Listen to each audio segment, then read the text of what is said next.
धैर्याने आणि शौर्याने ते धरतीच्या अस्मितेचे दिले भान, धरतीचा देव तू देशासाठी दिले बलिदान, झारखंडमधील तरुण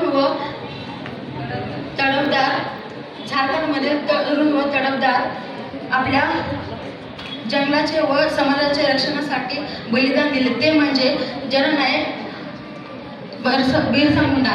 आपण आज त्यांच्या जीवनावरील एक नाटक सादर करीत आहोत.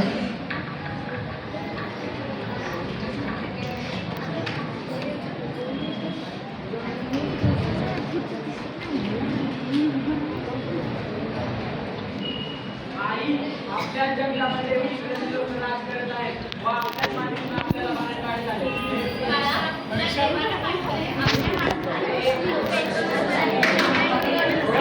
इंग्रजी लोक राज करत आहेत व आपल्या जंगलातून आपल्याला बाहेर काढत आहेत.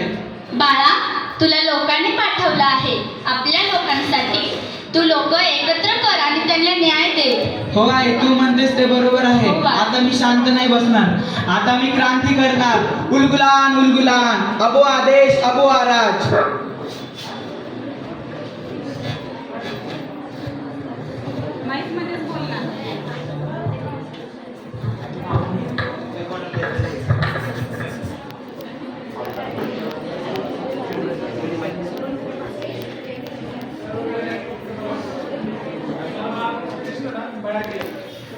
तर गावकऱ्यांनो, तुम्ही पाहत आहात आपल्या जंगलामध्ये येऊन इंग्रजी लोक आपल्यावरच राज करत आहेत व आपल्या देवांना बाहेर काढत आहेत.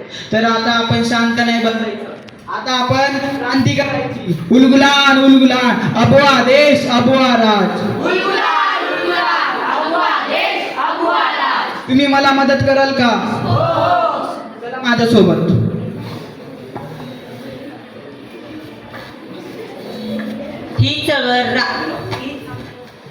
ही चळवळ झारखंडवर पसरली, पण बिरसा मुंडा बनले धरतीचे आभा आणि पृथ्वीचे रक्षक, त्या सर्व लोकांचा श्वास.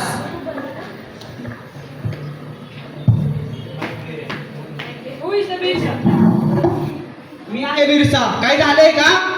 अरेस्ट हिम. काय झालं? मी बिरसाला कुठे घेऊन चालला? बिरसा, तू घाबरू नको. आम्ही पाठीशी आहोत. माझं शरीर कैद केलं तरी चालेल, माझं शरीर कैद केली तरी चालेल, पण माझा विचार नाही संपणार. मी माझ्या माणसांना स्वातंत्र्य मिळवून देणार. टेक हिम.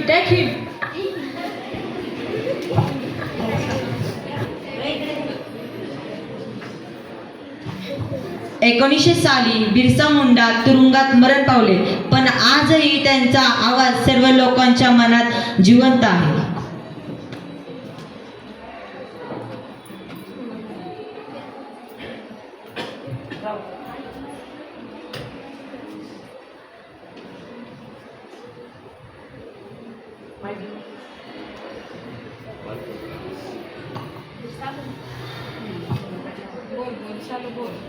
बिरसा मुंडा सांगून गेले की आपला हक्क, आपला जंगल, आपला स्वातंत्र्य.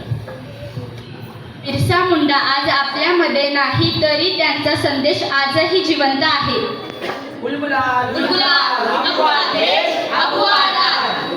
बिरसा मुंडा एक नाव नव्हे तर एक प्रेरणा आहे.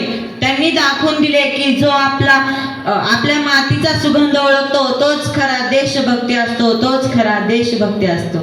धन्यवाद.